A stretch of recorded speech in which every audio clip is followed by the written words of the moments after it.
በዓለም ዙሪያ ያሉ የዜና አውታሮች ትኩረታቸውን ወደ ኢራን አድርገዋል። In his country during which thousands of demonstrators have been killed by the regime.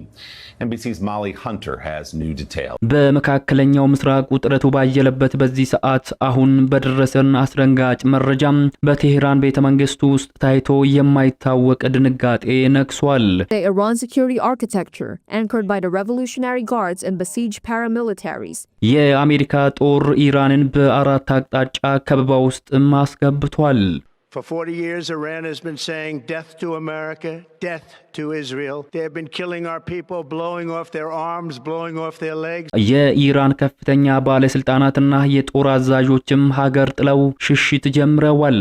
در مقابل کسانی که تخریب کردند جمهوری اسلامی کوتاه نخواهد آمد.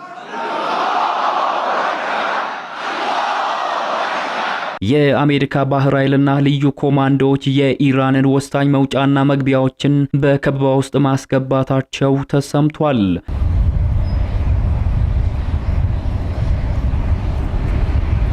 ከፍተኛ የተባሉ የአሜሪካ ጦር መርከቦችና የጦር ጄቶች የኢራንን ድንበር በመክበብ ሀገሪቱን ቀለበት ውስጥ አስገብተዋል። ነገር ግን ከበባው ብቻም አይደለም ትልቁ ጉዳይ። የኢራን ከፍተኛ ባለስልጣናትና የጦር አዛዦች ለዘመናት ያከማቹትን በቢሊዮን የሚቆጠር ዶላር ሀብታቸውን በምስጢር ወደ ውጭ ሀገራት እያሸሹ እንደሚገኝም ተሰምቷል። ባለስልጣናቱ ሻንጣቸውን እያሸጉ ነው። የግል ጄቶችም ለበረራ ተዘጋጅተዋል። የአሜሪካ ጦር ከበባና የባለስልጣናቱ የሽሽት እርምጃም የዛሬው መነጋገሪያ ርዕሰ ጉዳይ ሆኗል።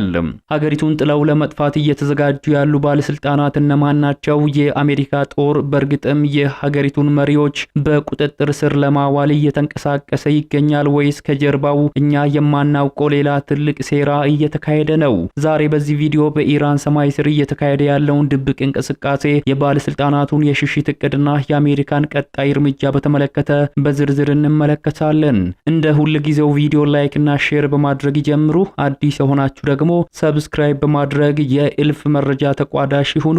እስከ መጨረሻው አብራችሁን ቆዩ። ምክንያቱም ለሁሉም ጥያቄ መልስ የሚሰጠው መረጃዎችን ያገኛሉ። በኢራን ገዢው መንግስት ላይ አምፀው በየአደባባዩ የተቃውሞ ሰልፍ የሚያካሂዱና ከሀገር ውጪ የሚገኙት ደጋፊዎቻቸው በቴህራን የሚገኘው እስላማዊ መንግስት ድንገት ትንፋሹ ቀጥ እንደሚል ተስፋን አድርገዋል። ቢሆንም በኢራን ያለው ነገር አሁንም መጨረሻው ሊታወቅ አልቻለም። ኢራን ጠላቶቼ በማለት በይፋ ያወጀቻቸው በአሜሪካና እስራኤል በሚደገፉ ኃይሎችና በሀገሪቱ ካለው ህዝባዊ አመጽ ጋር ተዳምሮም የኢራን አስተዳደር እየተዳከመ መሆኑን የሚያሳዩ ምልክቶች ቢኖሩም ነገር ግን አዝጋሚ ናቸው ይላሉ ዓለም አቀፍ የፖለቲካ ተንታኞች። ባለፉት 2 ሳምንታት የነበረው አለመረጋጋት ስርዓቱ ላይ ትልቅ ቀውስን ፈጥሯል። የኢራናውያን ቁጣና ብስጭት ገንፍሎ ወደ ጎዳናዎች ማውጥቷቸዋል።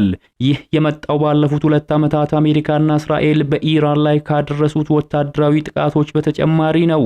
የአውሮፓ ሀገራትና አሜሪካ የጣሏቸው ማዕቀቦች ቤተሰቦቻቸውን ለመመገብ የተቸገሩ ኢራናውያን ላይ የበለጠ ጉልህ የሆነ ተጽዕኖን አስከትሏል። በ2015 የኒኩሌር ስምምነት ምክንያት የተነሱት የተባበሩት መንግስታት ማዕቀቦች በሙሉ በመስከረም ወር በእንግሊዝ በጀርመንና በፈረንሳይ እንደገና ተተክተዋል። ባለፈው 2025 በኢራን ውስጥ የምግብ ዋጋ ግሽበት ከ70 በመቶ በላይ የደረሰ ሲሆን የሀገሪቱ የመገበያያ ገንዘብ ምንዛሬም በታህሳስ ወር ታይቶ በማይታወቅ መልኩ ዝቅተኛ ደረጃ ላይ ደርሷል። የኢራን አገዛዝ ከፍተኛ ጫና ውስጥ ያለ ቢሆንም ሁኔታዎች ግን ትንፋሹ እየቆመ እንደሆነ አያሳይም። የጸጥታ ኃይሎች አሁንም ለአገዛዙ ታማኝ ሆነው ቀጥለዋል። እንደ አውሮፓውያኑ አቆጣጠር ከ1979 የእስልምና አብዮት ጀምሮ የኢራን ባለስልጣናት ጊዜና ገንዘባቸውን በማፍሰስ ሰፊና ከፍተኛ ጫና መፍጠር የሚችል ጠንካራ መረብ ዘርግተው ነበር። ባለፉት 2 ሳምንታት የገዢው አካል የሆኑት የጸጥታ ኃይሎች ዜጎቻቸው ላይ እንዲተኩሱም ትዕዛዝ ተሰጥቷቸዋል። በዚህም ምክንያት ምክንያት ባለፉት ጥቂት ሳምንታት በተካሄዱት ሰልፎች ብቻ ከ20 ሺህ በላይ ሰዎች መገደላቸው ተዘግቧል። የተቃውሞውን ጫና በመግታት ግንባር ቀደም የሆነው የኢራን አብዮታዊ ዘብ IRGC በሀገሪቱ ውስጥ በጣም አስፈላጊና ብቸኛ ድርጅት ነው። በቀጥታ ለበላይ መሪው አያቶላ አሊ ካህሚኒ ተጠሪ የሆነው ይህ ቡድን የ1979ን የእስልምና አብዮት ርዕዮተ ዓለምና የመንግስት ስርዓት የመጠበቅ ልዩ ተግባር አለው። ከኢራን ጦር ኃይል ጋር ትይዩ የሆነው የሚያገለግሉ ወደ 150 ሺህ የሚጠጉ ኃይሎች እንዳሉትም ይገመታል። እንዲሁም በኢራን ኢኮኖሚ ውስጥ ዋነኛ ተዋናይ መሆናቸውም ይገለጻል። ይህ በእንዲህ እንዳለ ባለፉት ጥቂት ሰዓታት ውስጥ ከቴህራን የሚወጡ መረጃዎች እንደሚያመላክቱት የሀገሪቱ ከፍተኛ አመራሮች ባልተለመደ ሁኔታ ውስጥ ይገኛሉ። የአሜሪካ ጦር መርከቦችና የሰው አልባ አውሮፕላኖች በኢራን ወሳኝ የድንበር ቀጠናዎች ላይ መታየታቸው ብቻ ሳይሆን በሀገር ውስጥ ያሉ ባለስልጣናት እንቅስቃሴም እጅግ አጠራጣሪ ሆኗል። ታማኝ የዜና ምንጮች እንደዘገቡት ከሆነ ለዓመታት የሀገሪቱን ሀብት ሲያዙ የነበሩ ግለሰቦች አሁን ላይ ትኩረታቸውን የራሳቸውና የቤተሰቦቻቸው ሕይወት ላይ ሆኗል ይላል። ከኢራን በቢሊዮን የሚቆጠር ዶላርና ወርቅ በድብቅ መውጣቱን የሚጠቁሙ መረጃዎችም ተሰምቷል። በሌላ በኩል በኢራን ዙሪያ የሚገኘው የአሜሪካ ጦር እንቅስቃሴ በከፍተኛ ሁኔታ መጨመሩ ለኢራን ባለስልጣናት ከፍተኛ ስጋትን የፈጠረ ጉዳይ ሆኗል። የአሁኑ የአሜሪካ ጦር እንቅስቃሴ ከዚህ ቀደም ከታዩት የተለየም ሆኗል ነው የተባለው። ከቀናት በፊት ከአሜሪካ ተነስተው በፋርስ ባህረ ሰላጤ ላይ የደረሰው የጦር መሳሪያ የጫኑ የዩኤስ አብርሃም ሊንኮን የጦር መርከብና ሌሎችም በአካባቢው በቀጠናው የሚገኙ መርከቦች በስልታዊ መንገድ ኢራንን ወደ ውጪ የምትተነፍስባቸውን የባህር መተላለፊያዎችን ዘግተዋል። የአሜሪካ አየር ኃይል ደግሞ በኳታር በተባበሩት አረብ ኤሚሬትስና በቱርክ ከሚገኙ የጦር ሰፈሮች በመነሳት የኢራንን ሰማይ በራዳርና በሰው አልባ አውሮፕላኖች እያሰሱት ይገኛሉ። ይህ የብረት ቀለበት ወይንም አይረን ሪንግ ተብሎ የሚጠራው ከበባ ዓላማው ግልጽ ነው። በኢራን ላይ ወታደራዊ ጫና መፍጠር ብቻ ሳይሆን ማንኛውንም ከፍተኛ ባለስልጣን በምስጢር ከሀገር እንዳያመልጥ በቅርብ ክትትል ማድረግ ነው። በሌላ በኩል የኢራን መንግስት በይፋ አይበገረነኝ ብልም ከበስተጀርባው ግን ሌላ ድራማዎች እየተከናወነ ይገኛል። በቴህራን የሚገኙ የውጭ ምንዛሬ ጥቁር ገበያዎችና የምስጢር የገንዘብ ማስተላለፊያ ደላሎች እንደሚሉት ከሆነ ባለፉት ሳምንታት ውስጥ ወደ ውጪ የሚላክ የዶላርና የወርቅ መጠን በ10 እጥፍም ጨምሯል። የኢራን ባለስልጣናት በባንክ እንዳይያዝባቸው ሀብታቸውን ወደ ቢትኮይንና ሌሎች የክሪፕቶ ምንዛሬዎች እየቀየሩትም ይገኛሉ። በቱርክና በአንዳንድ የምዕራብ አፍሪካ ሀገራት ባለስልጣናቱ በሌላ ሰው ስም ቤቶችንና ድርጅቶችን እየገዙ መሆኑን የሚያሳዩ የምስጢር ሰነዶች እየወጡም ይገኛሉ።